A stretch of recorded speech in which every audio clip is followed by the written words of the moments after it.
శ్రోతలందరికీ నా నమస్కారం. కథా ప్రయాణానికి స్వాగతం. నేను మీ అనసూయ. ఈ మంగళవారం నాటి మంచి కథతో మీ ముందుకొచ్చేశాను. కథ పేరేంటంటే 'చిన్న మాట ఒక చిన్న మాట'. ఈ కథా రచయిత్రి శ్రీపతి లలిత గారు. ఈ కథ ఈనాడు ఆదివారం అనుబంధ సంచికలో ప్రచురితమైంది. గుడ్ మార్నింగ్ అత్తయ్య, కొత్త కోడలు చెప్తుంటే ఆశ్చర్యంగా చూసింది సునీత. అప్పుడే లేచి స్నానం చేసి రెడీ అయ్యావా శృతి? అంది విరిసిన పువ్వులా ఉన్న కోడల్ని చూస్తూ. అత్తయ్య, నేను పిల్లల డాక్టర్ని. 8 కల్లా పేషెంట్లను చూడటం మొదలు పెట్టాలి మరి, అంది శృతి. అయ్యో, నువ్వు ఇవాళే డ్యూటీలో చేరిపోతావా అనుకోలేదమ్మా. 2 దోశలు వేస్తాను, తినేసి వెళ్ళు, అంది సునీత నొచ్చుకుంటూ. అత్తయ్య, మీరు టెన్షన్ పడకండి. నేను కాఫీ తాగి వెళ్తాను. వారం నుంచి పిల్లల్ని చూడలేదుగా. చూసి లంచ్కి వస్తాను. కళ్యాణ్ కూడా ఆస్పత్రికి వెళ్ళి వస్తాడు, నవ్వుతూ అంది శృతి. కోడల వైపు మురిపంగా చూసింది సునీత. తెల్లగా సన్నగా సన్నజాజి మొగ్గలా ఉంటుంది శృతి. కొత్తగా పెళ్ళైందేమో. మెడలో మెరుస్తున్న పసుపుతాడు, మంగళసూత్రం, నల్లపూసలు, పాపిట్లో సింధూరం, అన్నిటికంటే చక్కటి నవ్వు ఆ అమ్మాయికి అలంకారం. బయటికి వెళ్తుంటే సునీత అత్తగారు కామాక్షి, ఏంటే పిల్ల, 16 రోజులు కాకుండానే వెళ్తున్నావు, అంది కొత్త మనవరాల్ని చూస్తూ. తప్పదు అమ్మమ్మగారు అంటూ వెళ్ళిపోయింది. లంచ్ టైంకి అందరూ కూర్చున్నారు. పేరుకి అందరూ అన్నమాటే గాని అత్తగారికి భర్తకి వడ్డించడమే సరిపోయింది సునీతకి. సునీత, వక్కాయ కూరలో ఉప్పు ఎక్కువైంది, అల్లం ఇంకొంచెం పడాలి, టొమాటో పప్పులో తిరగమాత వేగలేదు, అత్తగారు అంటుంటే, అవును, అమ్మ చెప్పింది కరెక్ట్. ఎన్నేళ్లైనా వంట రాదమ్మా, మనం ఎంత చెప్పినా అంతే. మొద్దుమొహం సునీత భర్త ప్రకాష్ అందుకున్నాడు. కళ్యాణ్ వంచిన తల ఎత్తకుండా తింటున్నాడు.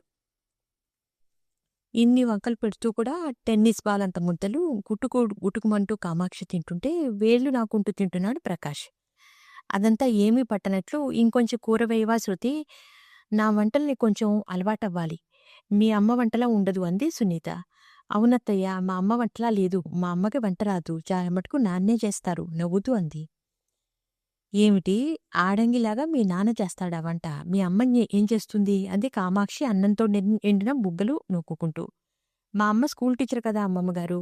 స్కూల్ బస్ 7 గంటలకు వస్తుంది. తనకు భోజనం స్కూల్లోనే. అందుకని నాకు నాన్నకు నాన్నే వంట చేసేవారు.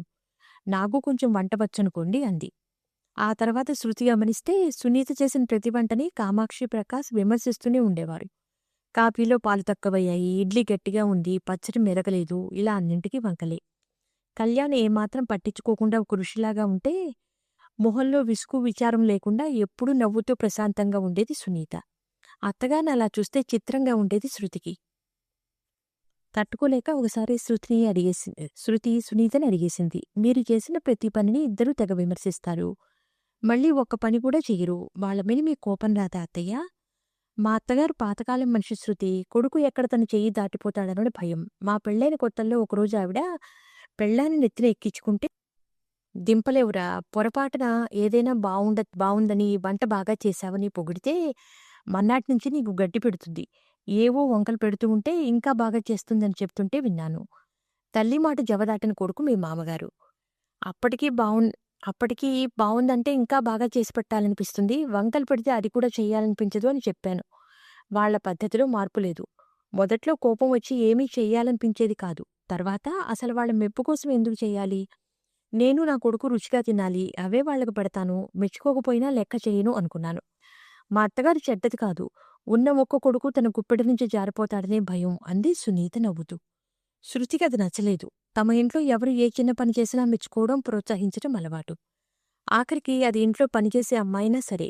తను ఒక్కతే కూతురు, తల్లి టీచరు, తండ్రి లెక్చరరు, ముగ్గురు సరదాగా ఉండేవారు. నానమ్మ కూడా అమ్మనే సపోర్ట్ చేసేది. పొద్దున్నే స్కూల్కి వెళ్ళి ఆ పిల్లలతో వాయు వస్తుంది, పాపం వంటదేముంది, ఎవరైనా చెయ్యొచ్చు అనేది. అవతల మనిషి ఎంత వయసు వాళ్ళైనా, ఎలాంటి హోదాలో ఉన్నా, నువ్వు చేసిన పని బావుంది అని ఒక చిన్న మాట అంటే చాలు, అది ఎంతో ఉత్సాహాన్నిస్తుంది అంటూ తల్లి చెప్పిన మాట పూర్తిగా పాటిస్తుంది శృతి. అందుకే ఆసుపత్రిలో కూడా ఆయాల దగ్గర నుంచి డాక్టర్ల దాకా శృతిని అందరూ గౌరవిస్తారు. కళ్యాణితో ఈ విషయం మాట్లాడితే, ఏమో శృతి, మా ఇంట్లో ఎప్పుడూ ఇంతే. మా నాన్న బామ్మ ఎవరిని మెచ్చుకోరు, నన్ను అంతే. మెరిట్లో మెడిసిన్ చదివి కార్డియాలజీలో ఎంఎస్ చేస్తే ఇంకా సరిగ్గా చదవలేదని, సంపాదన సరిపోదని నొక్కుతారు. పాపం అమ్మే నన్ను ముందు నుంచి ప్రోత్సహించింది, అన్నాడు కళ్యాణ్. అబ్బే అలా ఊరుకుంటే కాదు, చిన్న క్లాస్ తీసుకోవాలి వీళ్ళకి అంది శృతి. వద్దులే శృతి, మా నానమ్మ నోరు పెద్దది, మా నాన్న కూడా నేనేమైనా అంటే బావుండదు నసిగాడు కళ్యాణ్. అనుకోకుండా మర్నాడే దానికి నాంది పడింది. సునీత ఉదయమే లేచి తలుపు తీసి పాల ప్యాకెట్లు తీస్తుండగా కాలు జారి పడిపోయింది. అమ్మా అన్న కేకకి అప్పుడే నిద్రలేచిన శృతి పరిగెత్తుకుని వచ్చింది. కాలు మెలికపట్టంతో అక్కడ వాపు వచ్చింది. నెమ్మదిగా సునీతని పట్టుకుని ఇంట్లోకి తీసుకొచ్చిన శృతిని చూసి, కామాక్షమ్మ, అయ్యో ఏమైందే, చూసుకుని నడవద్దు, గుడ్డిదాల్లాగా కళ్ళు మూసుకుని నడిచావా? ఎక్కడ నిద్ర చాలదు నీకు అంది విసురుగా. కోడలికి దెబ్బ తగిలిందన్న బాధ లేకపోగా సునీత ఏదో కావాలని పడినట్లుగా ఉంది కామాక్షమ్మకి. ఆస్పత్రికి తీసుకెళ్తాం కళ్యాణ్, వాపు వచ్చింది, ఫ్రాక్చర్ ఏమైనా ఉండొచ్చేమో అన్న శృతి మాటలకి అవును నాకు అలానే అనిపిస్తోంది అన్నాడు. అమ్మో, ఇప్పుడు దీనికి కాలు విరిగితే నా తిండి తిప్పల సంగతేమిటి? అసలే షుగరు, బీపీ ఉన్నాయి. ఒరే ప్రకాశం, నన్ను నీ చెల్లెలింట్లో దింపరా, దీనికి తగ్గాక వస్తాను. లోపలికి వెళ్లి చిన్న సంచిలో 4 జతల బట్టలు పెట్టుకొచ్చింది ఆవిడ. భార్యకి ఎలా ఉంది అని కూడా పట్టించుకోకుండా సరే అని తలాడించి కారు తాళాలు తెస్తున్న మామగారిని చిత్రంగా చూసింది శృతి. ఇది నాకు అలవాటే అన్నట్టు నవ్వాడు కళ్యాణ్. నాన్న, మేము వచ్చేసరికి లేట్ అవుతుంది. మీరు కూడా అత్తయ్య వాళ్ళ ఇంట్లో భోంచేసి రండి. మేము ఎక్కడో అక్కడ తినేస్తాం. వెళ్తూ అన్న కళ్యాణ్ మాటలకి ప్రకాష్ ఆశ్చర్యపోయాడు. నీ కోడలు మహా గడుసు ద్రోహి, జాగ్రత్తగా ఉండు, లేదంటే నిన్ను నీ కొడుకుని ఉతికి దండం మీద ఆరేస్తుంది.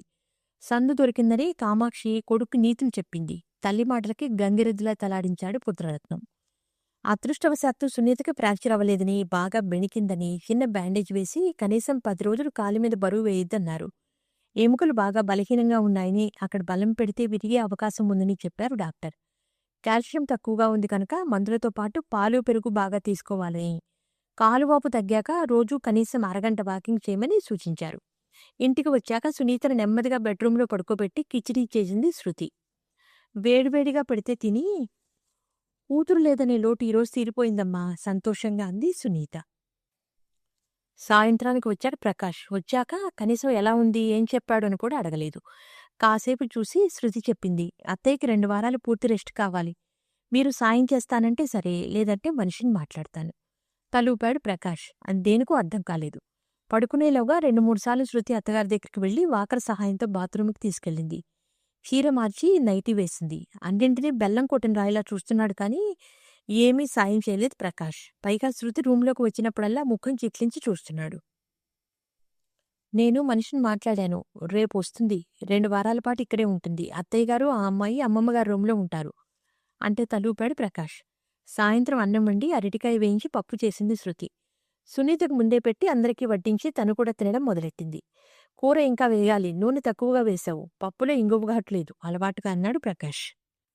సునీత గురించి ఏమీ అడగడం గానీ పట్టించుకోవడం గానీ చేయడం లేదని అసలే తిక్కగా ఉన్న శృతికి ఇంకా ఒళ్ళు మండింది. కళ్యాణ్, నాకు వంట ఇలానే వచ్చు. నచ్చినవాడు తినొచ్చు, లేనివాడు వండుకోవచ్చు లేదా బయట తినొచ్చు అంది కోపంగా. కళ్యాణ్ ఏమీ మాట్లాడలేదు. ప్రకాష్కి అవమానంగా అనిపించి భోజనం వదిలేసి వెళ్ళాడు. రాత్రి వెయ్యాల్సిన మందులు వేసి ఆ రోజుకి అత్తగారి దగ్గరే పడుకుంది శృతి. శృతి వెళ్ళాక ప్రకాష్ కొడుకుతో, మీ ఆవిడ అలా మాట్లాడితే ఉలుకు పలుకులు లేకుండా చూస్తావేంటి అన్నాడు కోపంగా. అంత బాగా వంట చేసే అమ్మని వంట సరిగ్గా చేయలేదని నువ్వు తిట్టినప్పుడు ఏమన్నా అన్నానా ఇప్పుడు అనడానికి అంటూ రూంలోకి వెళ్లి తలుపేసుకున్నాడు కళ్యాణ్. షాక్ తిన్నాడు ప్రకాష్. పన్నాడు పొద్దునే హెల్పర్ వచ్చింది. ఆమెకి సునీతను ఎలా చూసుకోవాలో, మందులు ఎలా వెయ్యాలో అన్నీ చెప్పి తన ఫోన్ నెంబర్లు కూడా ఇచ్చి వెళ్ళింది శృతి. హెల్పర్ సాయంతో వంట మొత్తం పొద్దునే చేసేది శృతి. పొద్దుటివే రాత్రికి కూడా తినడానికి ప్రకాష్ కష్టంగా ఉండేది. సునీతలాగా టిఫిన్లు రకరకాలు చేసేది కాదు. ఇడ్లీ లేదా ఉప్మా అంతే. ఒకరోజు ప్రకాష్, ఈ వంటలు తినలేక చస్తున్నా అని విసుక్కున్నాడు. రేపటి నుంచి వంట మనిషిని పెట్టమని చెప్పు కళ్యాణ్ మీ నాన్నగారికి. డ్యూటీ చేస్తూ నేను అంతకంటే చెయ్యలేను. అయినా అత్తయ్యగారు రకరకాలుగా చేసినప్పుడు కూడా ఇలానే విసుక్కున్నారు కదా. అప్పటికీ ఇప్పటికీ తేడా ఏమిటో వ్యంగ్యంగా అంది శృతి. మొన్నటి నుంచి ప్రకాష్కి విసుర్లు మొదలయ్యాయి. ఏంటి కళ్యాణ్, నువ్వు కూడా మీ నాన్నలాగా ఎక్కడి వస్తువులు అక్కడ పడేస్తావు. సర్దిపెట్టు అని ఒకసారి. నేను చేసిన వంటలు బావుంటే మెచ్చుకోవాలి. అప్పుడే చేయబుద్ధి అవుతుంది. మీ అమ్మగారికి ఉన్నంత ఓర్పు లేదు నాకు. వంకలు పెట్టినా పట్టించుకోపోవడానికి అని ఒకసారి విసురుకు వినిపిస్తున్నాయి. శృతికి వంట అలవాటు లేక, టైం లేక సాదాసీదాగా చేస్తుంది. సునీత చేతి వంట రుచే వేరు. ఆ సంగతి ఇప్పుడిప్పుడే అర్థమవుతోంది ప్రకాష్కి. కళ్యాణ్, శృతి వాళ్ళ పప్పు బావుంది, కూర అదిరింది అంటుంటే ప్రకాష్కి ఒళ్ళు మండిపోయేది. పెళ్ళైనాటినుంచి ఒక్కరోజు కూడా సునీతను మెచ్చుకోలేదు. తల్లి మాటలు విని ప్రతిదానికి తిట్టడం, వంకలు పెట్టడం. అయినా సునీత ఏ రోజు ప్రతిదానికి తిట్టడం, వంకలు పెట్టడం. అయినా సునీత ఏ రోజూ తనను విసుక్కోలేదు, కోపం తెచ్చుకోలేదు. ప్రకాష్‌కి భార్య విలువ బాగా తెలిసి వస్తోంది. ప్రతిదానికి తాను ఆమె మీద ఎంతగా ఆధారపడ్డాడో అర్థమైంది. సునీత చిన్ననాటి చిన్ననాటికి కూడా కోడల్ని మెచ్చుకుం సునీత చిన్నవాటికి కూడా కోడల్ని మెచ్చుకుంటూ ఆప్యాయంగా మాట్లాడుతుంటే, శృతి కూడా సునీతను ఎంతో ప్రేమగా చూసుకుంటోంది. ప్రకాష్‌లో నెమ్మదిగా మార్పు మొదలైంది. రోజూ కాసేపు సునీత దగ్గర కూర్చుని మాట్లాడుతున్నాడు. ఏమైనా కావాలా? మందులు వేసుకున్నావా? అని అడుగుతున్నాడు. మామగారిలో ఆ చిన్న మార్పుకే అత్తగారు పొంగిపోతుంటే, ఇంకా మారాలి అని ఆ పొంగు మీద నీళ్లు చల్లుతోంది శృతి. వారం తర్వాత కామాక్షి ఫోన్ చేసింది. ఇక్కడ అల్లుడు తెగ విసుక్కుంటున్నాడు. ముసలివాళ్ళయ్యాక తిండి తగ్గించాలి. పెట్టింది నోరు మూసుకుని తినక వంకలు పెట్టేటట్లయితే మీ ఇంటికి వెళ్ళిపోండి అన్నాడు. నేనిక్కడ ఉండను అంది కొడుకుతో. అరకత్తెరలో పోకచెక్కలాగా ఇక్కడ కోడలి విసులు చెప్పలేక, తల్లిని తీసుకుని రాలేక. నెమ్మదిగా సునీత నీ రూంలో ఉంది. శృతి తన కోసం హెల్పర్‌ని పెట్టింది. నువ్వొస్తే ఉండడానికి ఇబ్బంది అన్నాడు. అయ్యో! పని మనిషిని నా రూమ్ ఎలా ఇచ్చార్రా? నీ పెళ్ళాన్ని, ఆ పని మనిషిని మీ రూమ్‌లో ఉండవని నువ్వే నా గదిలో ఉండొచ్చు కదా! అయినా బోలెడు డబ్బులు తగలేసి ఆ పని మనిషి ఎందుకు? నువ్వెలాగూ రిటైర్ అయ్యావు. ఇంట్లోనే ఉన్నావుగా.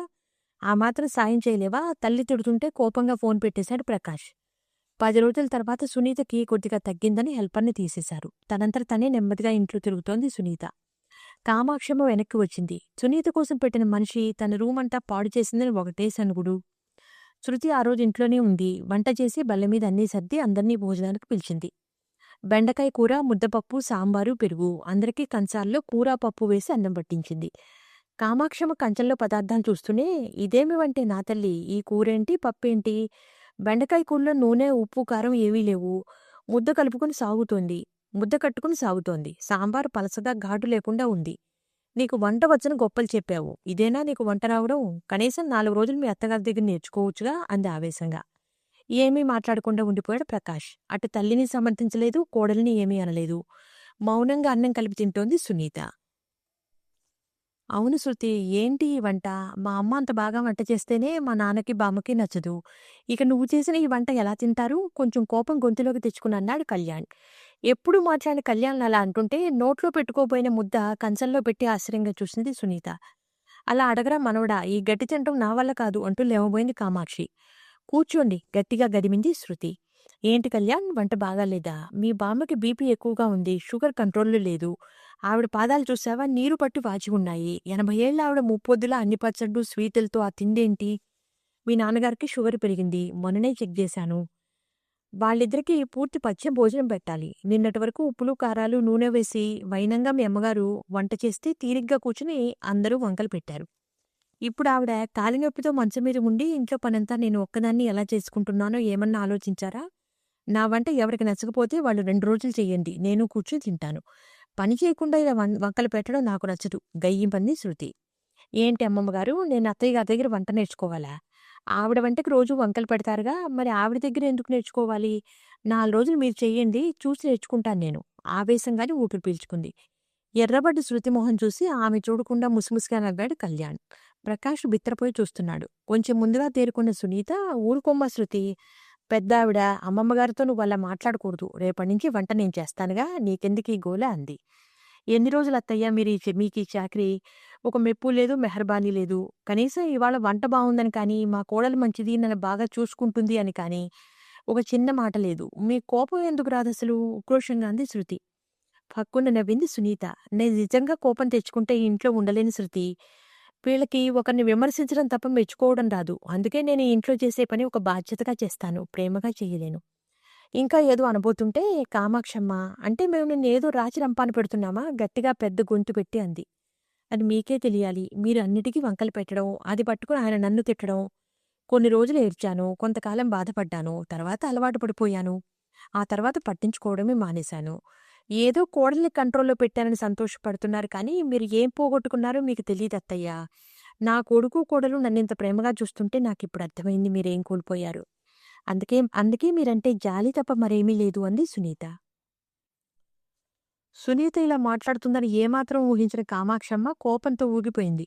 ఒరేయ్ ప్రకాశం, నీ పెళ్ళాన్ని చూడరా, నన్నంతలేసి మాటలంటుంటే దాన్ని 4 వాయించకుండా చూస్తూ నిల్చున్నావు అన్న తల్లితో, నా పెళ్ళామేనా అమ్మా, నీకేమీ కాదా? అలా అయితే నా పెళ్ళాం, నా కొడుకు, నా కోడలు ఎలా చెప్తే అలా వింటాను నేను. ఇక్కడ ఉండాలంటే నువ్వు వాళ్ళు చెప్పినట్లు విను. లేదంటావా నీ ఇష్టం. ఏనాడు నీ మాట కాదనలేదు నేను. ఇప్పుడైనా అంతే. కొడుకు మాటలకు నిశ్చేష్టురాలైంది కామాక్షి. లే సునీత, ఎక్కువసేపు కాలు కింద పడితే వాపు వచ్చి నొప్పి ఎక్కువవుతుంది. రెస్ట్ తీసుకో. దగ్గరకు వచ్చి చెయ్యి అందిస్తున్న భర్తని ఆశ్చర్యంగా, ఆనందంగా చూసింది సునీత. శృతి నవ్వుతూ చిన్న మాట, ఒక చిన్న మాట అని కూని రాగాలు తీస్తుంటే ముసిముసిగా నవ్వుకున్నాడు కళ్యాణ్. విన్నారుగా ఈ చిన్న మాట, ఒక చిన్న మాట అనే మంచి కథను. వచ్చేవారం మరో మంచి కథతో మీ ముందుంటాను. అంతవరకు సెలవు. నమస్కారం.